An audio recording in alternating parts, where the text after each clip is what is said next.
आणि संपूर्ण भारताला मोठा धक्का देणारी अशी ही बातमी आहे। पॅरिस ऑलिम्पिकमध्ये भारताला सुवर्ण पदकाची सर्वाधिक अपेक्षा जिच्याकडून लागून राहिली होती ती कुस्तीपटू विनेश फोगाट ऑलिम्पिकमधून आता अपात्र झाली आहे। अंतिम सामन्यापूर्वी विनेश फोगाटचं वजन हे अधिक आढळल्यामुळे विनेश फोगाटला अपात्र म्हणून घोषित करण्यात आलंय। भारताच्या ऑलिम्पिक मिशनला हा एक मोठा धक्का बसलेला आहे। भारताने या निर्णयाचा कडाडून विरोधही केला आहे। आणि यानंतर आपल्यासोबत ज्येष्ठ क्रीडा पत्रकार विजय लोकापल्ली सर सुद्धा जोडले गेलेले आहेत। विजयजी, आपण बघतोय विनेश फोगाट ही ऑलिम्पिकमधून अपात्र ठरलेली आहे। काही ग्राम वजन तिचं जास्ती भरल्याचं समोर येत आहे। काही ग्राम वजन 100 ग्राम मध्ये म्हणजे तिचं तुम्ही बघा मेडल गेलं ते एक वेगळी गोष्ट, पण तिची सगळी मेहनत म्हणजे आयुष्यभरची मेहनत जी होती की मला एक ऑलिम्पिक मेडल कसं तरी घ्यायचंय आणि तिने तुम्ही बघा किती कष्ट भोगले। तिचं ते तुम्ही प्रवास बघा, जंतर मंतर ते पॅरिस, म्हणजे सगळं जग तिच्या विरुद्ध होतं, पण तिने सगळ्यांना आश्वासन दिलेलं कुस्तीमध्ये की मी मेडल घेऊन येणार आणि मेडल यायचंच होतं, सिल्वर नाही तर गोल्ड नाही तर सिल्वर। पण हे वजन कसं वाढलं हे आपल्याला थोड्या वेळाने कळेलच, कारण इथे फक्त विनेशची चूक नसते, त्याच्याबरोबर जे सपोर्ट स्टाफ आहे त्यांचं काम असतं आणि न्यूट्रिशनिस्ट जो असतो ना तो त्याचं काम हे आहे की हिने काय खावं म्हणजे त्याच्यानी वजन वाढणार नाही, त्यांचा पण एक रोल असतो। तर मी विनेशला अजिबात दोष नाही देणार, कारण तिचं सगळं कॉन्सन्ट्रेशन होतं की उद्या मला माझी फाईट आहे आणि तिने तुम्ही बघा जे पहिले 2 तिने आपले बाउट्स काढले ते किती मोठे हे म्हणतात प्रतिद्वंदी होते समोर गाजलेले। एक तर ती जॅपनीज तर ती कधी हारलीच नव्हती आपल्या आयुष्यात, 82 तिने बाउट जिंकलेले, त्यांना हरवून ह्या स्टेजवर येऊन असं बाहेर जाणं म्हणजे मला वाटतं की दृष्ट लागली। आपण म्हणतो ना दृष्ट लागली, तर तिला दृष्ट लागली का। विजय सर, हे किती अवघड असतं एका वजनी गटामधून या आधीच्या मॅचेस खेळल्याच्या नंतर, म्हणजे आतापर्यंत खेळल्यानंतर, जेव्हा यंदाच्या वेळच्या ऑलिम्पिकमध्ये ती 50 किलो वजनी गटामधून खेळतेय, ते किती आव्हानात्मक असू शकतं। खूपच अवघड, कारण हे बघा तुम्ही जेव्हा आपल्या वेट कॅटेगरीमध्ये ट्रेनिंग करता तुमच्या समोर तुम्हाला माहित असतं की हे ऑपोनेंट्स येणार आणि त्यांचे हे स्ट्रॉंग पॉइंट्स आहे किंवा वीक पॉइंट्स आहे, त्याप्रमाणे तुम्ही ट्रेनिंग करता, मेंटली ट्रेनिंग करता। पण इथे काय आहे, एक तर तुम्हाला हे बघायचं आहे की खालच्या वर्गात तुम्ही वेट कॅटेगरीमध्ये करता तिथे जे जसं जसं तुम्ही खाली वेट कॅटेगरीमध्ये जाता ना तिथे ऑपोनंट जो असतो तो खूप म्हणजे कसं काही काय म्हणायचं जाईल शब्द, तो म्हणजे कसं त्याची मुवमेंट खूप क्विक असतात। बरोबर, मॅटवर अधिक चपळ असतो, चपळ एक्झॅक्टली।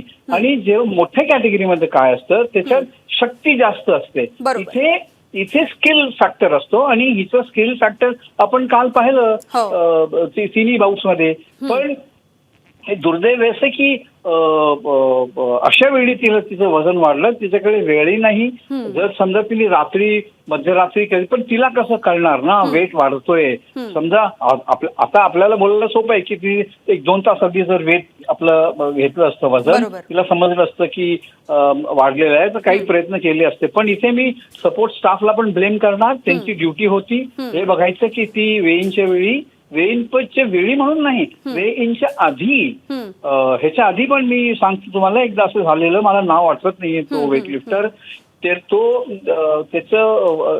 त्याला काळजी घ्यायची होती की याचं वजन वाढू नये म्हणून त्याला उपाशी ठेवलेलं त्या आपल्या प्लेअरला, आणि त्याच्या खोलीत तिने कोचला झोपवलं। कोचचं काम होतं की झोपायचं नाही, ह्याच्यावर नजर ठेव की हा काही खाऊ नये। कोचला झोप लागली, नेमकं हा उठला, म्हणजे वाट पाहत होता, गेला, फ्रीज उघडलं, काय काय खाल्लं त्यांनी माहित नाही, आणि नेक्स्ट सकाळी वेईनवर तो ओव्हरवेट झाला आणि बाहेर झाला। आपला भारताचा लिफ्टर होता तो। तर असे प्रकरण पहिल्यांदा झालं नाही आहे। वेईनच्या वेळी खूप तुम्हाला जपून त्याच्या आधी जावं लागतं, हे बघावं लागतं की वेईनवर जर तिकडे, आणि हे बघा तुम्ही ऑर्गनायझर्सना ब्लेम नाही करू शकत, कारण ते कसं जे रूल आहे त्याप्रमाणे गेले आहेत। तुमचं वजन वाढलंय तर तुम्ही ह्या कॅटेगरीमध्ये आता डिस्क्वालिफाय झालात। तिथे डिस्क्वालिफाय काय, तुमचं म्हणजे तुमचं कुस्तीचं जग तुमचं संपलं ना। आता तुम्ही पुढे काय कुस्ती करणार, 4 वर्षानंतर कोणी बघितलंय की कुठली आपली महिला कुस्ती प्लेअर येऊन जिंकून देईल एक मेडल. पण विनेश करता खूपच वाईट झालं, आपल्या देशाकरता खूप वाईट झालं. आणि मला वाटतं की ह्याच्यामध्ये जे सपोर्ट स्टाफ आहे त्यांच्यावर पण एक हे व्हायला पाहिजे की तुम्ही काय काम करत होता तिकडे बसून.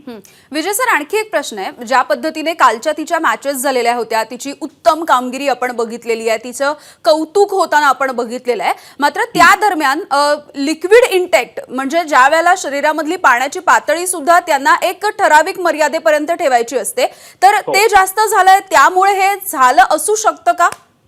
असू शकतं.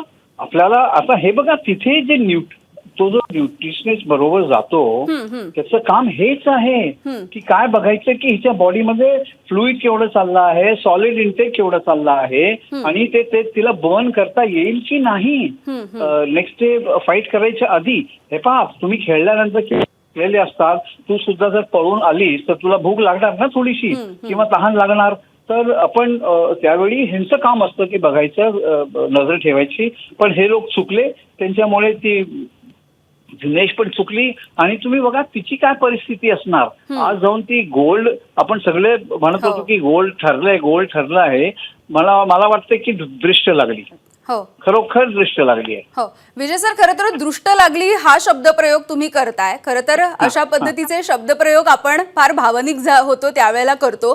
खऱ्या अर्थाने हा जो सामना कालपासून आपण बघतो आहोत, तिच्या ज्या मॅचेस बघतो, तो केवळ ऑलिम्पिक मधला सामना म्हणून नाही, तर प्रत्येकाने मन सुद्धा त्यामध्ये गुंतवलेलं होतं. त्यामुळे आपल्या जिव्हारी लागलेलं आहे खरं तर जे काही घडलंय ते. डेफिनेटली. आणि तुम्ही हे बघा, तुम्हाला आठवत असेल तिचे जे कष्ट होते, जे आपण मागच्या वर्षी तुमच्या चॅनलवर पण खूप चांगलं कव्हरेज आलेलं, ते जंतर मंतरवर जे काही घडलं, आणि तिथून ती मुलगी तिने ठरवलं की परत येणार. तिचं वेट कॅटेगरी बदलली, क्वालिफाय झाली, कोटा बेसिसवर तिने आपलं कोटा जिंकून काढलं. तिथून ती गेली ऑलिम्पिक्सला. आणि एका दिवसात तिने केवढे आपले होप्स, म्हणजे जे आपली जी आशा होती ह्या ऑलिम्पिक्सवरून, मोठे प्लेयर सगळे बाहेर झाले. बॅडमिंटन मध्ये तुम्हाला काही नाही मिळालं. हॉकी टीम काल रात्री जे आहे जिंकता हारली. आणि आज काही खरं नाही आहे, मेडल येईल नाही येईल. पण विनेशनी तुम्हाला एक गोल्ड मेडल जिंकण्याची आशा बांधून दिलेली. ते आज ते म्हणजे ते एक खूपच वाईट दिवस म्हणणार मी इंडियन स्पोर्ट्स करता.